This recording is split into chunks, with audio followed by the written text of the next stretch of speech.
left, right.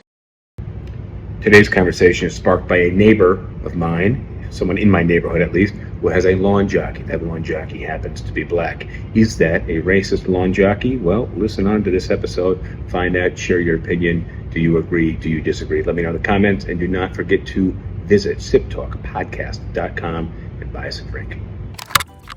This is Sip Talk. Grab a drink and enjoy. Of course, let's go.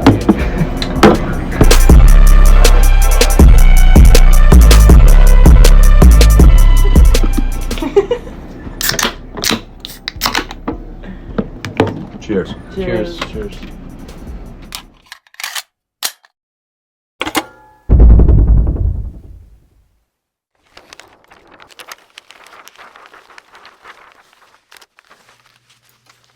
All right, that long pour means we are live. Thank God, because I need to open a drink for this topic. My name is Justin DiGiulio, joined by James, the Bosnator Boswell, philanderer, philanthropist, philosopher, philatelist, a man of many PHs.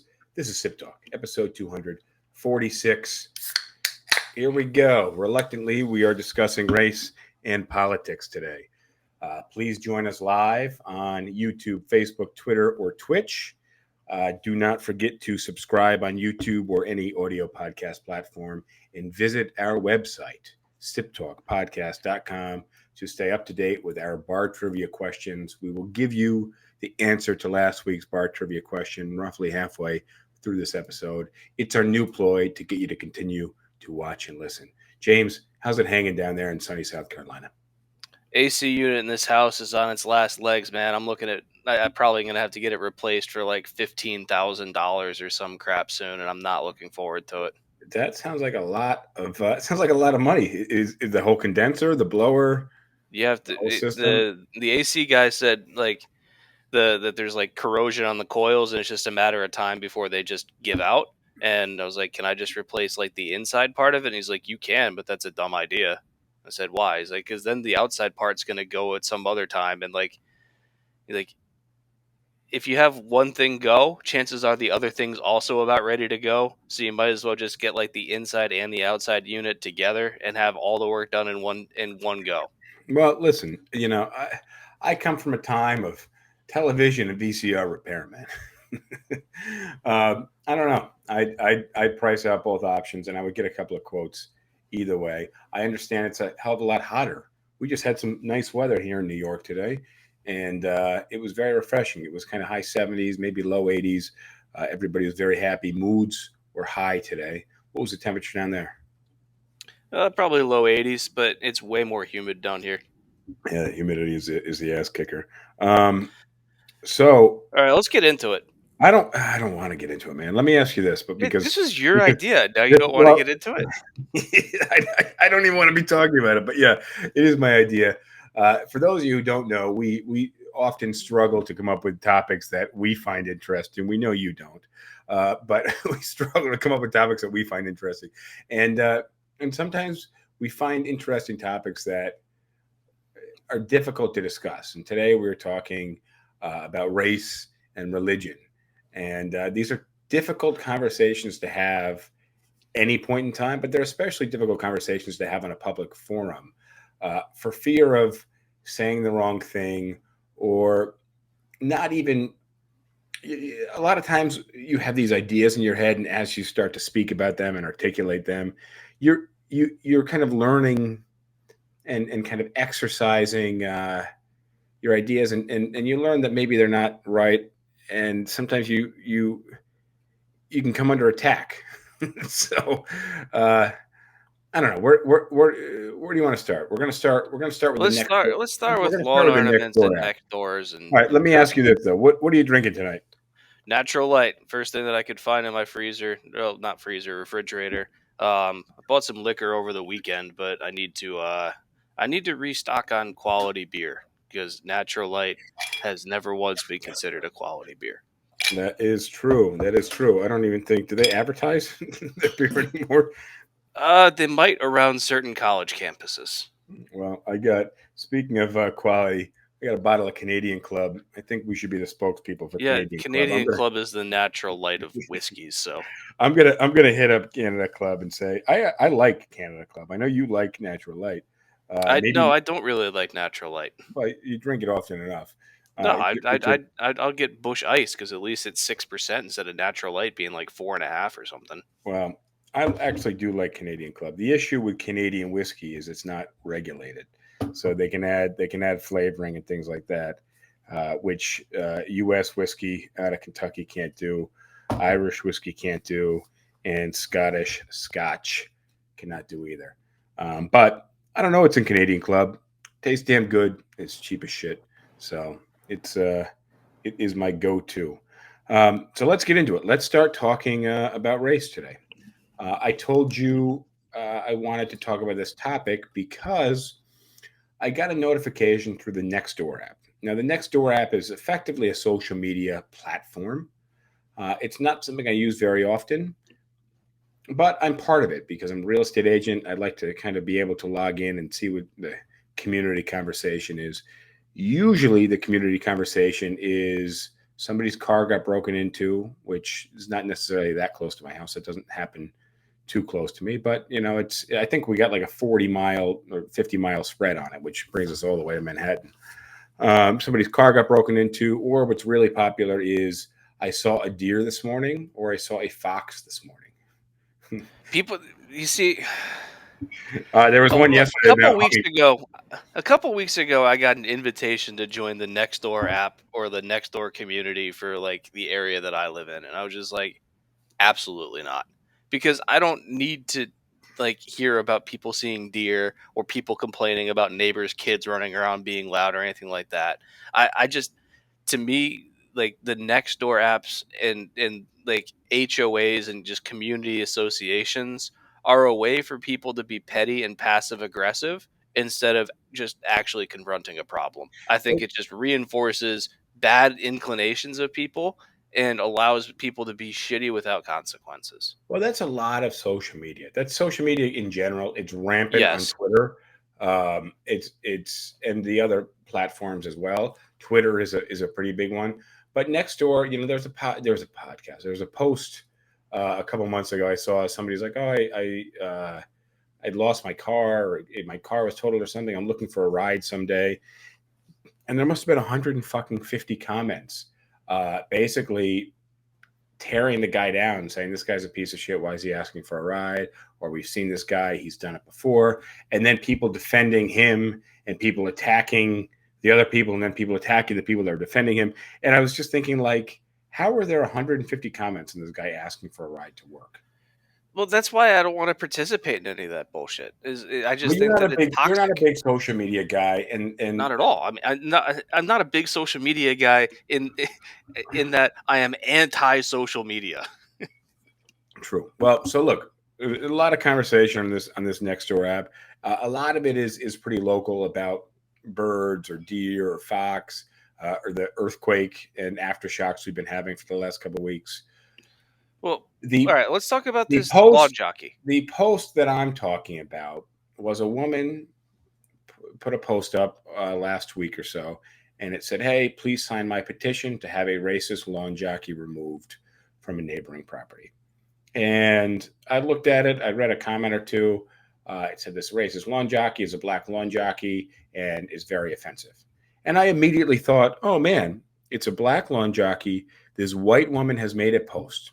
She is offended on behalf of all African American and black people in the neighborhood. And I'm thinking, all right, that's bullshit. Like, let me just read the comments and see what's going on. So, come to find out, the woman was not white. And I said, okay, well, so rightfully so. If there's a black person offended by something that is discriminatory towards black people, that has a little more merit than a white person being offended by something that is discriminatory towards black people. So I'll give it a little merit. Let me read a little more.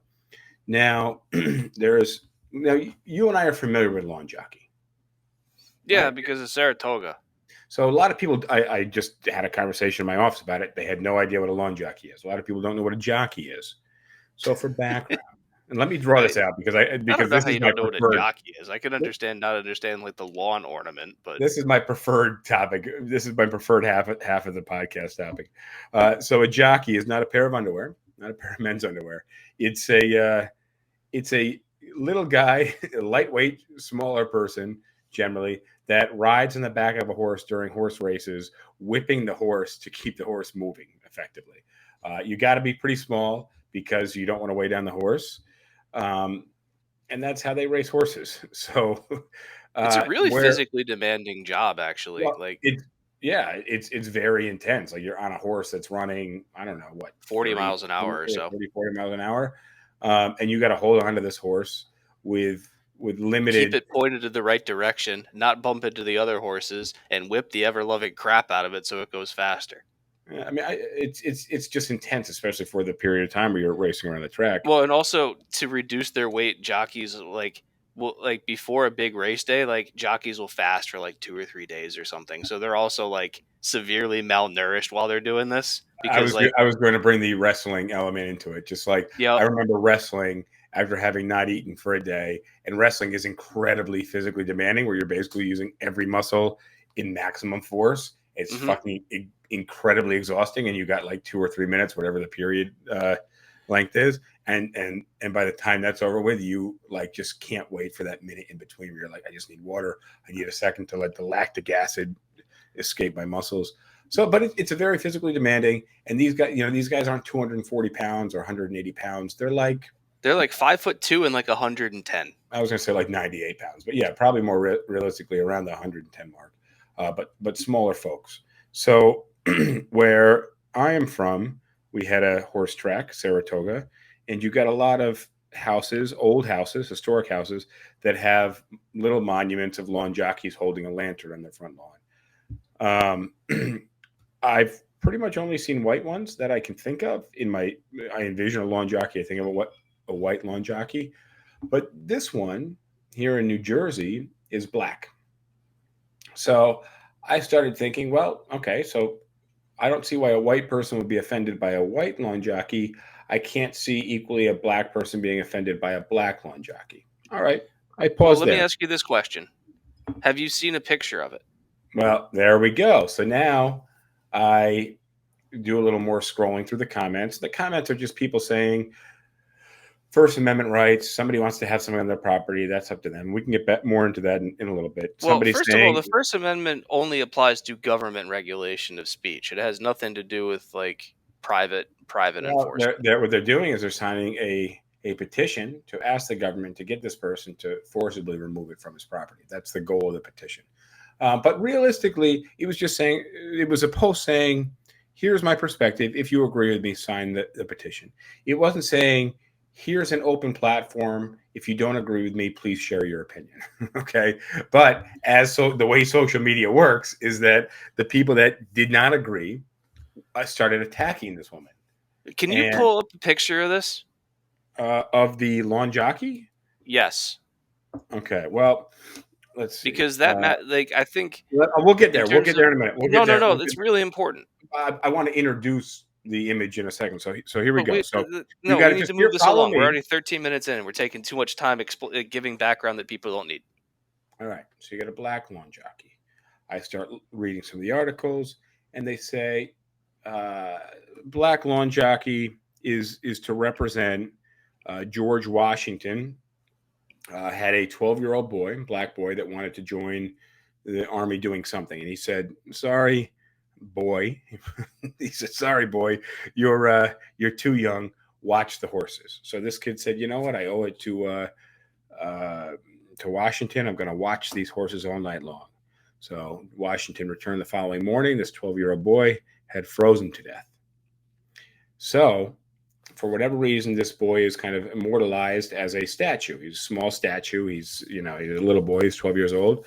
And that statue is Jocko. So I will put Jocko statue on the screen for those of you who are watching us in video. It's just going to take a second while I do that. How the hell do you share a screen? Let's do a window here. All right. I wasn't prepared to share this guy, but I will. So here is your Jocko statue. You see this fella? Or no, you don't see him yet.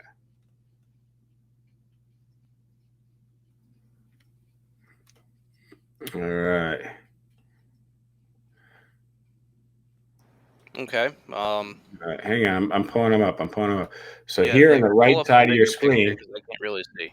here on the right side of your screen is this Jocko lawn jockey statue. It looks like I mean, it's a little darker, a little more on the black side of things than the brown side of things. And he's got some tattered clothes on. And it's pretty visibly a young boy. You can see that from your vantage point there, James? Yeah. Okay. So you got this young boy, young black boy. Now, the statue stands to commemorate Jocko, the guy that watched the horses. And this is kind of one of the early iterations of this Jocko statue. Now, the way people look at this guy is they think of the history of Jocko, the young boy that watched the horses. Not Here, necessarily. If you didn't know the story, then you would just see a statue of a black kid on someone's lawn and not know what the hell was going on. exactly. But if you looked into it, you'd find this out. Yeah, but Now, how many people are? over the years, the Jocko statue has morphed into the Sambo statue. And Sambo is a much more African sounding name. And this Sambo statue is not of a child, but of a older looking man, black, very dark skin, big red lips, and big eyes. Now this So- one, if you were trying to paint a person, this would be the cartoonish, exaggerated version of this person. Now, I'm not saying that it was done with the intent to discriminate, or it was even, I'm not even saying that the original sculptor was a white man. I don't know. I don't know the genesis of this Sambo statue. However, what this Sambo statue has come to mean over 100 years ago was that the houses that held this Sambo statue, Sambo held in his hand a lantern or sometimes a flag. And what he was holding would basically signal to people escaping slavery via the Underground Railroad whether the home that the statue was on was offering food or provisions or shelter.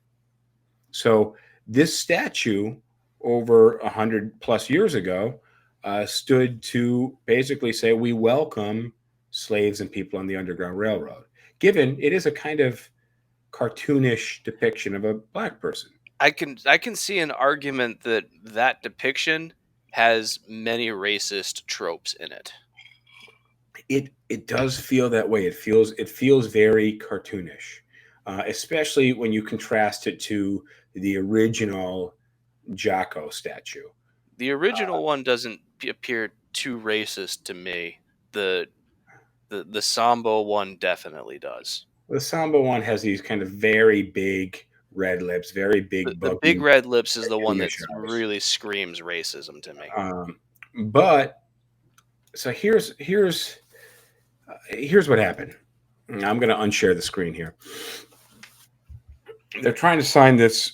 They're trying to sign this petition. People started sharing articles, and most of the articles just said, having the statue in your front lawn, it has been a historic signal that you're open to people on the Underground Railroad. End of story. End of story. So this conversation went back and forth. My interjection in the conversation was, hey, this is the next door neighborhood app.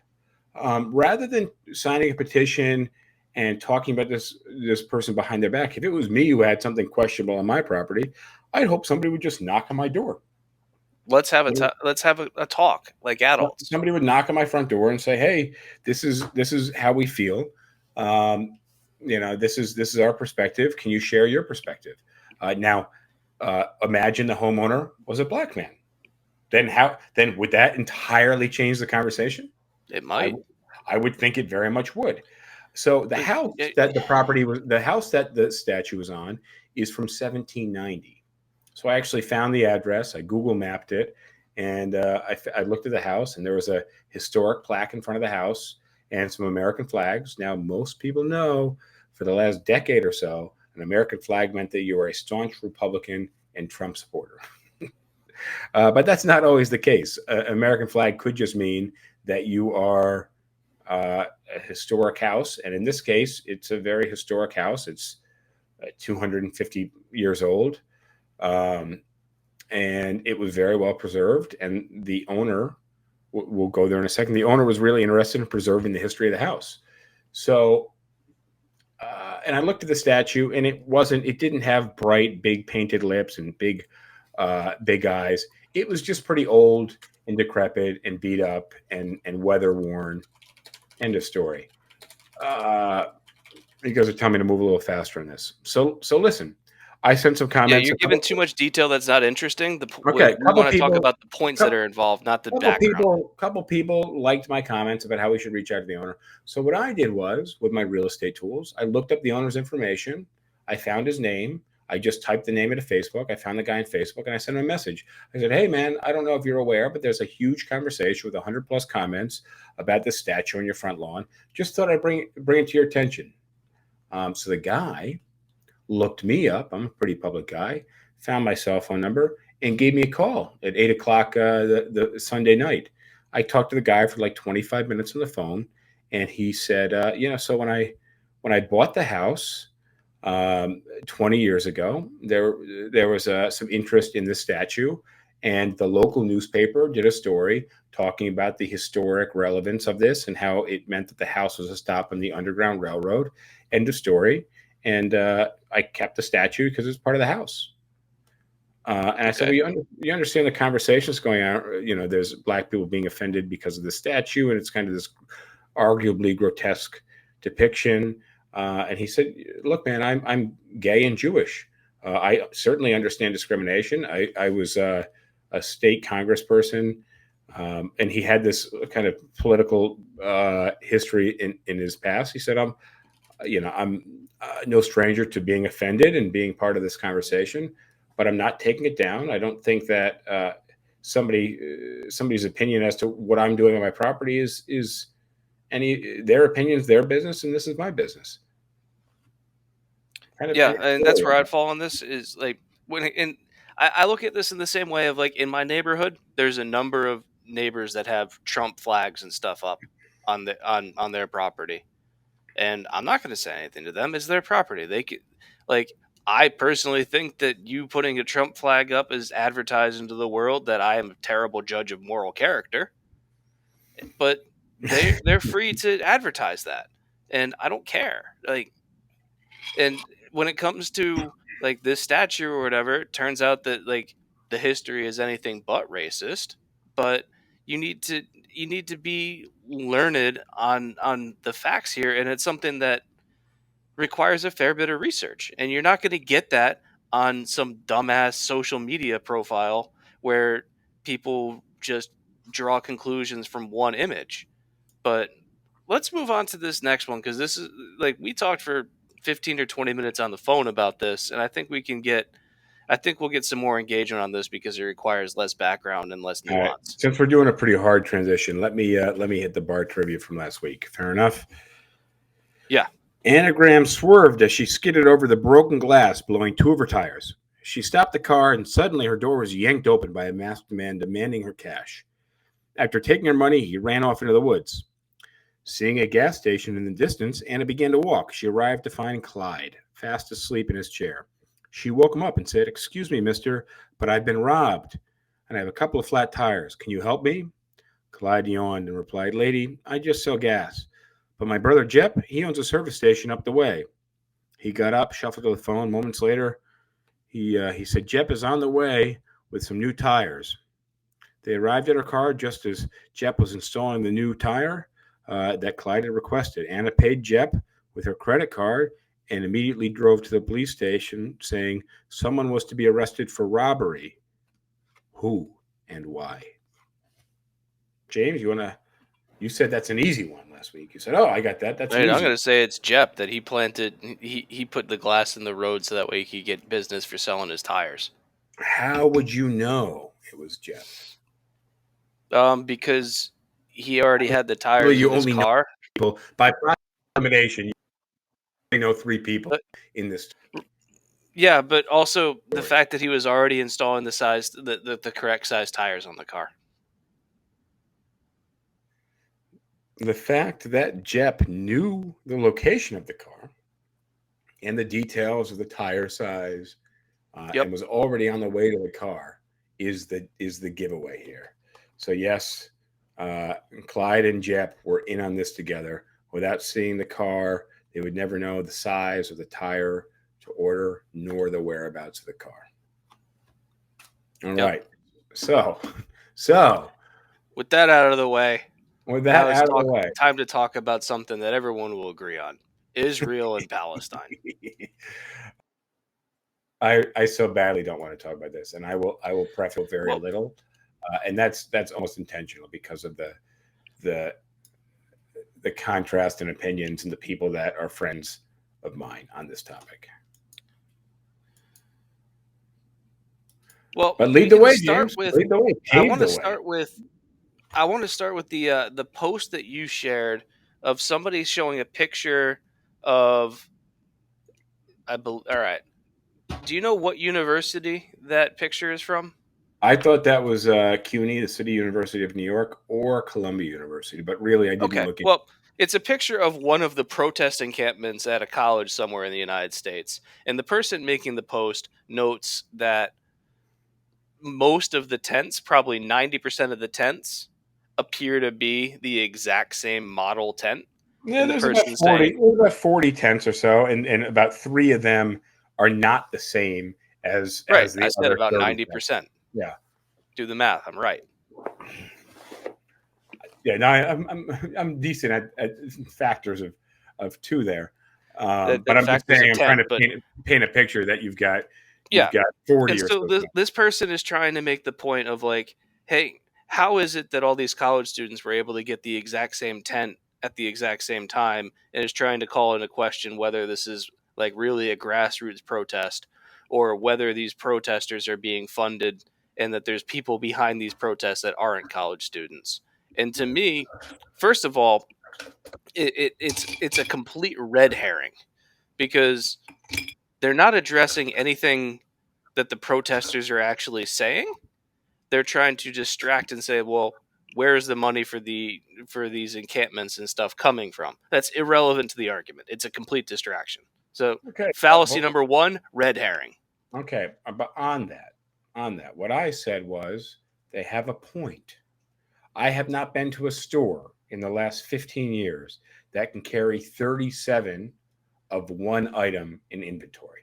Yeah. So it's not like all these kids went to the local Dick's Sporting Goods and bought these tents. Maybe but what you're forgetting is that on Amazon or Walmart.com, but they would have to get pretty fast delivery. And Amazon has 2-day delivery, man. And Amazon has warehouses where they've got hundreds of the same model tent. So that it's a red herring in terms of trying to distract from the actual issue, and it's an easily addressable red herring. It's a stupid argument because you can be like, yeah, these kids went to Walmart and they all bought the same tent because that's what Walmart has or whatever. Like Walmart.com, so it ships from one of their giant warehouses that takes up like a square mile. But I've heard a lot of conversation from people about these protests where people were talking like I'm looking at the way that the police and the administration have handled them. Like, first of all, I don't think that sending police to break up these encampments is a good idea. What do you like? Let's just start with that. We're not even going to talk about what they're protesting for. I just want you to say, do you think that sending the police into these to break up these protests was a good idea? Well, it really does a couple of things. One, we're pretty close to the end of the semester. So there's a decent chance some of these are just going to fizzle out, and there's going to be like 9 students left in like a month. Yeah, them are just going to go home because nobody wants to live in a tent for the summertime in New York City, and I'm sure there's a bunch of other cities where living in a tent in a field would be pretty sucky. But why might you bring police to a protest? Why? Well, a lot of these are anti-Jew protests, for lack of a better way to put it. I'm not sure that that's a fair characterization. Okay, well, we can go into that in a second. But the point that I'm making is the clashing of the protests. And I feel like, at least in New York City, that there is a majority of Jewish student population. No. So maybe I'm wrong. Maybe I'm wrong, because we do get a lot of students from all over the world. I just know that there's a lot of Jewish people in New York City. But my fear would be over the clashing of the two protests, of the two sides of the protesting. That's where I think there might be some police involvement. But for the university to say, we don't want protesting here, let's move them out of here, that's not great. The other side of things is, if these protests are keeping the students from learning, so I imagine there's a certain number of students that are like, oh shit, I'm graduating soon, I'd like to finish my classes, finish learning so I can get the hell out of here with some good grades.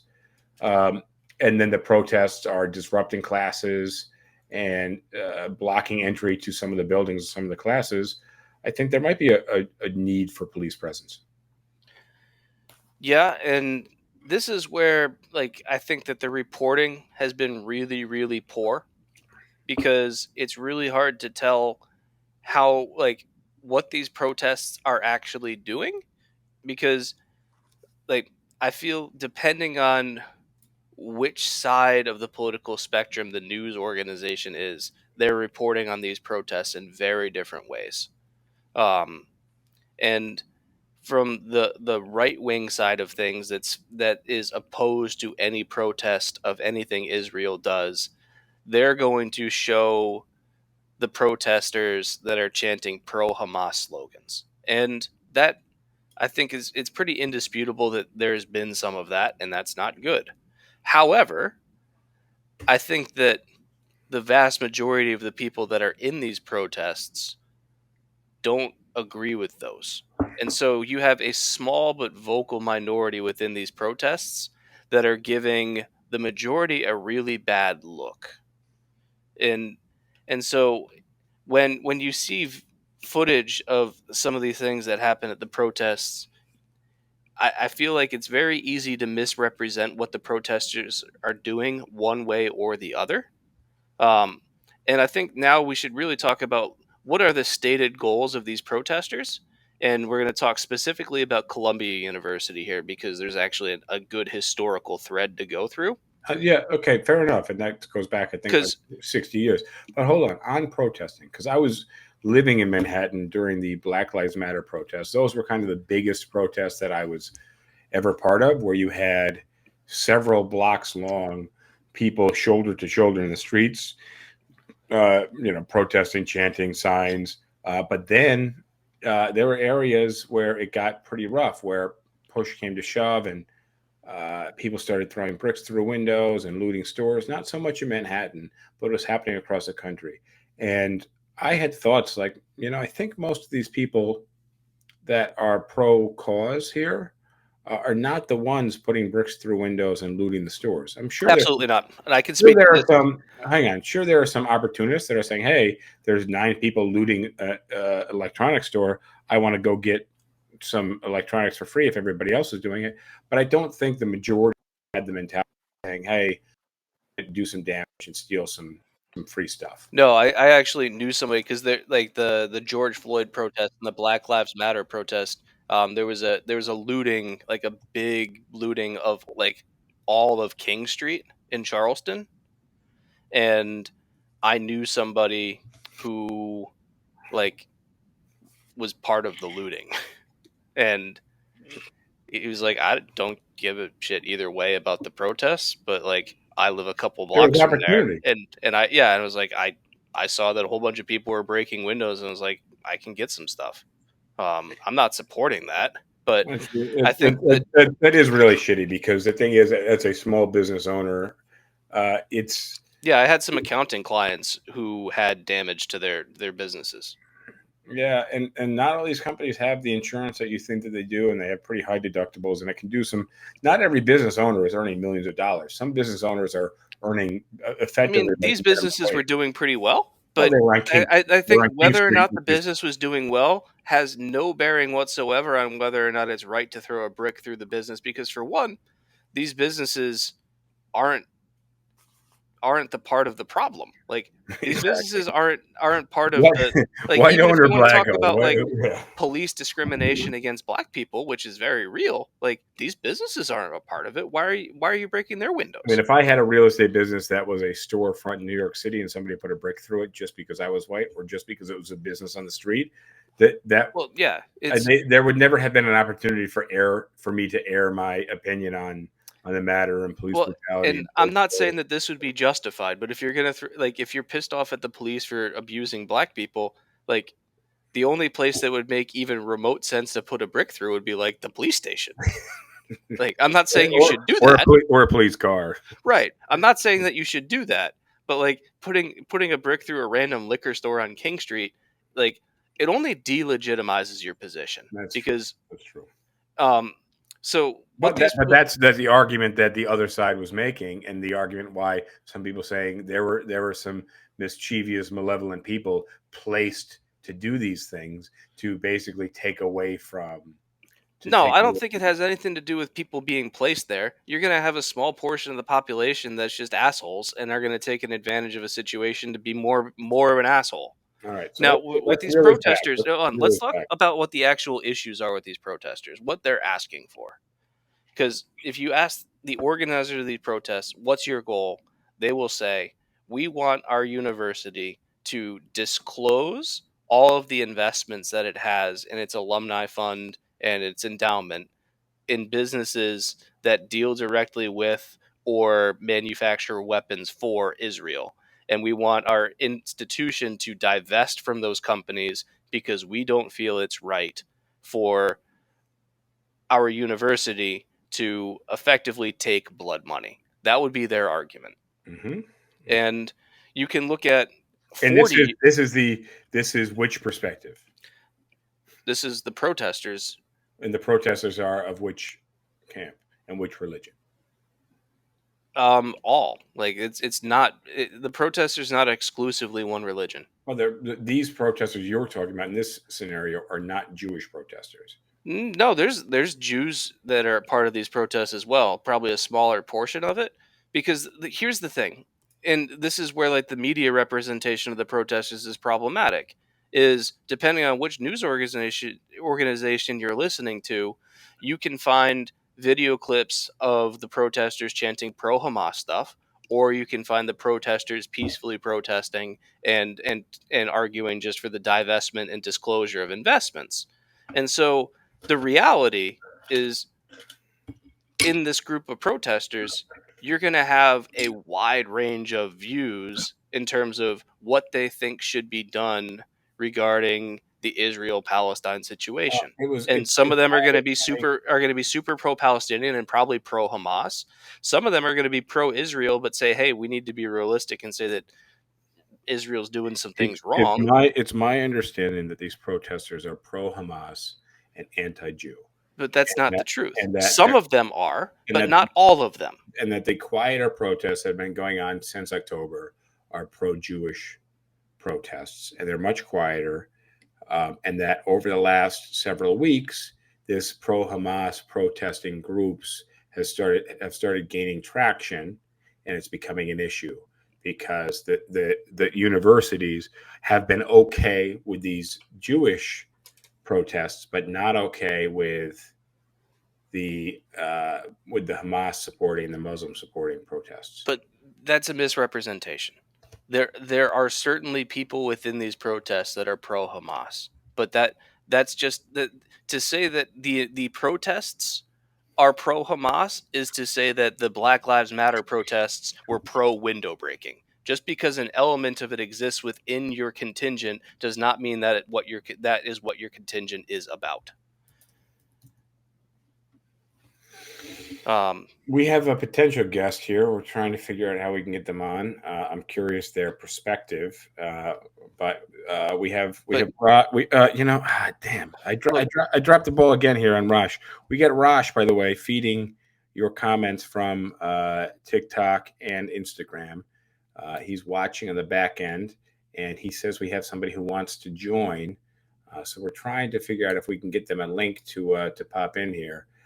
But before we do that, we'd like an idea of what they'd like to talk about here. That's Well, I look, think it's pretty reasonable. but on these protests, I don't think that it's fair to characterize or categorize them into a single position of either pro-Hamas or anti-Israel. I think you can find elements of that in the protests, sure. But I think if we take the protesters at their word and say, hey, we want the university to divest and disclose, like, let's have that talk. And if you look at Columbia 40 years ago, the same kind of protests were happening regarding South African apartheid, where they wanted the universities to do the same thing, to stop, in their view, financially supporting the apartheid regime in South Africa.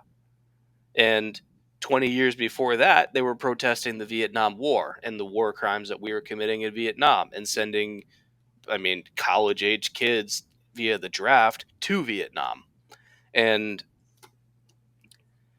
so there's a long history of protest at Columbia. And I would actually argue that the protesters have been right in the past. And they might be right here too. Realistically, do you want your university involved in any military action in any country? Well, they're not involved directly, but if they have investments in companies that are involved, then that's an indirect involvement, and the students want the university to not take part in it in any way, shape, or form. And this is where I fault the university, is they haven't been engaging with the protesters. And by that I mean, like, the university should have sent a representative to find, like, the leader of the protests and bring them in and have a conference, have a meeting and say, what is it that you guys want? Here's our position, here's your position. What are some points of agreement? What are the points of contention? And try and actually have, like, some kind of a negotiation here. And they didn't do that. Instead, they just sent in the police and they threatened students with suspension. And here's another thing is the Columbia University has been suspending students, and apparently they've been suspending students with Muslim names, even if the students weren't part of the protest whatsoever. Like, you could have a student with a Muslim name that's been in their apartment for the last 2 weeks because they didn't want to, like, deal with any of this bullshit, and now they're suspended because they have a Muslim name. So the university has done a really poor job of handling this. The Jewish community has said that Columbia University is unsafe and that students should not attend. Well, what I would say is, like, if you could have the university monitoring these protests in a peaceful way, where they have security or police that are there, like, watching the protesters to, one, make sure that they don't destroy property. That's fine.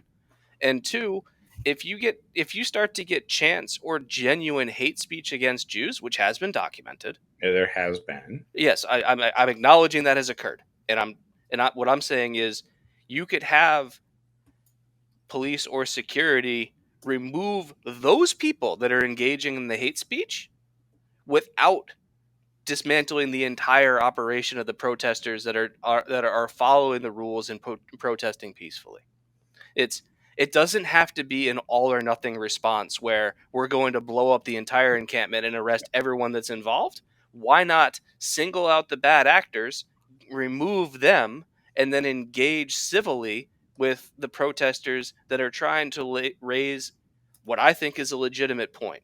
Do I think that the protesters should get everything that they want? I don't know. But I think that if I were in the administration, I would want to have that conversation. And the fact that the administration's unwilling to do so, to me, shows that their maturity level is at or below that of the students. Well, now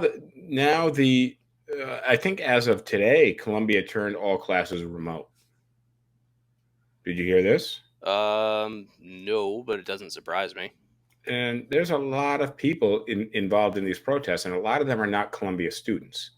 So what's happening is the campus is being overridden by people And look, you may have X number of thousands of Columbia students, but in a city of millions. So it's really easy to recruit an incredible number of protesters that can overtake this campus so that it makes it almost impossible for classes to continue to go on. And if you view some of the pictures, there's an immense amount of people on this Columbia campus, and it is making it impossible for this campus to function as a school and learning environment. So yeah, removing people that are speaking hate speech is one thing, but you have so many people here now. It's basically shut down the school. Yeah, and I think that it's also, I'm going to blame the administration there because of their mismanagement of the situation from the beginning, it attracted a lot more attention than it otherwise would have. And I think the people that have joined the protest that aren't students that are now on Columbia campus that Columbia doesn't want, I don't know how many of them would have showed up if it hadn't been for, like, are you familiar with the Streisand effect? Yes, Streisand effect. Something about drawing attention to something that you wouldn't have Yeah, thought about otherwise. it's by trying, like, the act of trying to quash a story ends up bringing more attention to the story than it would have if you had just done nothing. Yeah. And it has to do with Barbra Streisand in the 80s building this ridiculous mansion on the California coast that cost however many millions of dollars. And she didn't like that a newspaper reported on like this extravagant mansion or whatever and tried to get the story struck from the newspapers.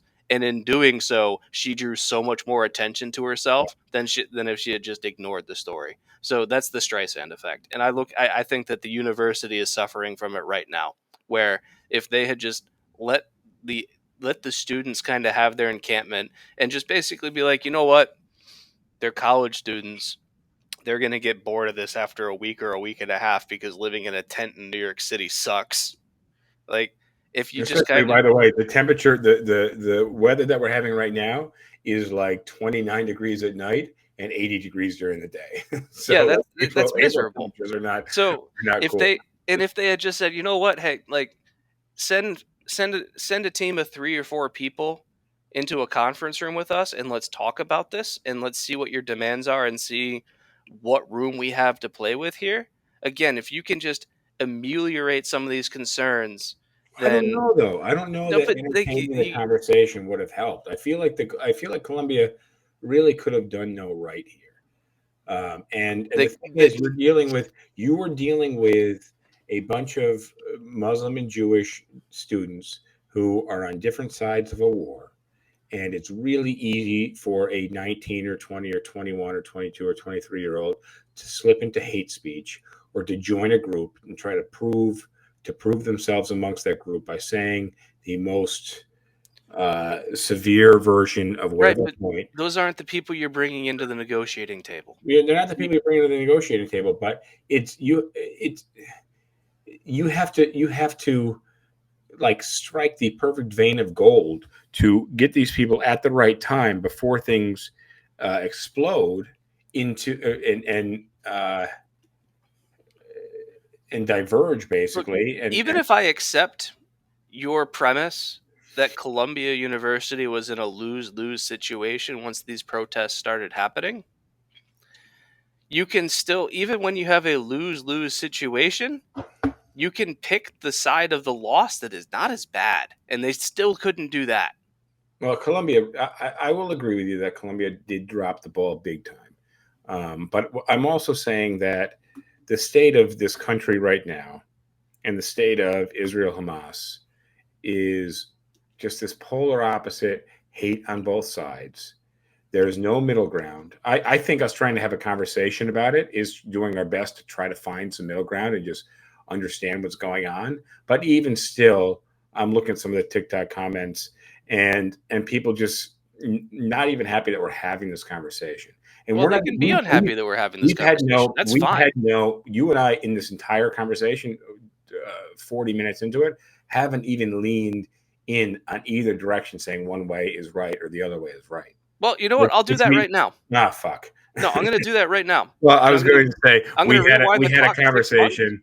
We had a 15-minute conversation before the episode to even figure out if this is something that No, we I'm should be talking gonna throw out a stance.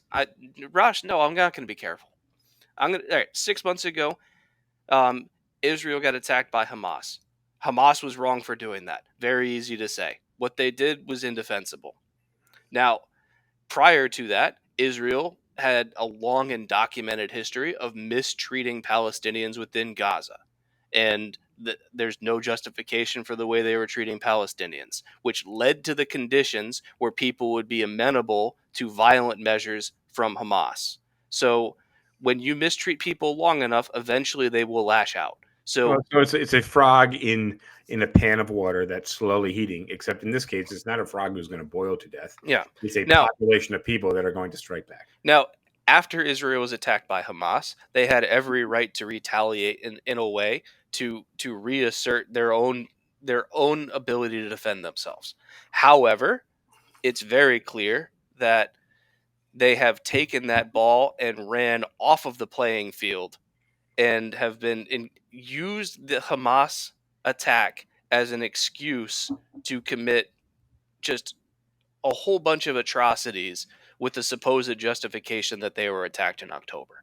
So I don't think it's a stretch to say that both Hamas and the Israeli military operations in Gaza since then have cast both groups in really poor light. And both groups could have been doing better. And until people are willing to recognize that neither side is right, then you're going to have both sides digging in their heels and doing more horrible shit to each other. This is not a parallel to Russia and Ukraine. This It's not. is a far separate event that does not have very many parallels at all. I think it's easy from the perspective of the American who doesn't have skin in either of the games to say, "Oh, it's basically the same thing." But the Middle East is not the same as Russia and Ukraine whatsoever. But for me, anytime someone says Hamas was justified in what they were doing, they're wrong. And anytime someone says Israel's justified in what they're doing in Gaza right now, they're also wrong. Both sides can be wrong here, and criticizing one side or the other does not imply support for the opposite side. But here's what's happened. It's push to shove, shove to punch, punch to knife, knife to gun, gun to whatever. Except it's not even that. All right. It's abduction to rape to child murder. Like it's just it's pretty atrocious. And now you've got a bunch of kids in the United States, in New York City specifically. We're talking about Columbia University. And the thing about New Yorkers is that while you might be Italian American or Muslim American in Wisconsin, you might be 3 or 4 generations removed. A lot of these New Yorkers are the first person in their generation to live in New York. So they have direct living kin in these other countries, and they know people personally. So they are a little bit closer and a little bit more easily, what's the word I'm looking for? Easily sparked, for lack of a better phrase, than the next person may be. The next person being somebody who's not first generation in the United States, or only some of these kids have only been here for 6 months. I just look at this as like, think about the kid that was bullied for years and years and years, and then one day that kid brings a gun to school. Yeah, brings the gun to school and shoots everybody up. Like, that's not the right response. However, the fact that the bullying was ignored by many, many people and that wrong was never addressed led to the lashing out. And I look at the way that Gazans and Palestinians have been treated in Israel and say what they did was indefensible. However, it's not bullying of an innocent. That's the other thing, is that these countries have been at war. Well, no, the thing is, the vast majority of people, you look at the way that Israel treats Gazans, they're treating civilians poorly. They're not I don't care about, like, if you want to talk about like Hamas militants or whatever else, I'm not talking about them. I'm talking about the people that are just trying to live their lives in Gaza.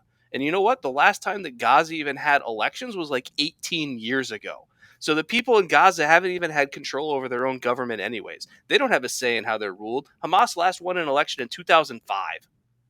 So, like, you can't, like, the people, the civilians in Palestine haven't had a say over their government in 18 or 19 years, man. And so they've got Hamas, who doesn't have to be held accountable to anybody because they haven't had to answer to an election in 18 years. And you got Israel, who could give two shits what happens to the Gazans because they're not voting, because the Gazans aren't voting in Israeli elections. So, like, you've got this whole, you've got like 1.5 million people. Citizens of both countries, the citizens of both countries that are ones taking the brunt of it. Yeah, but like you've got 1.5 million people in Gaza that basically have no political say and are just getting bullied and beaten up by either Israel or Hamas, depending on which day it is. All right. On that note, I like that as we'll flip into this week's bar trivia. Dee Septor, a famous magician, had a glass that was filled to the top. Holding the glass above his head, he let it drop to the carpet without spilling a single drop of water.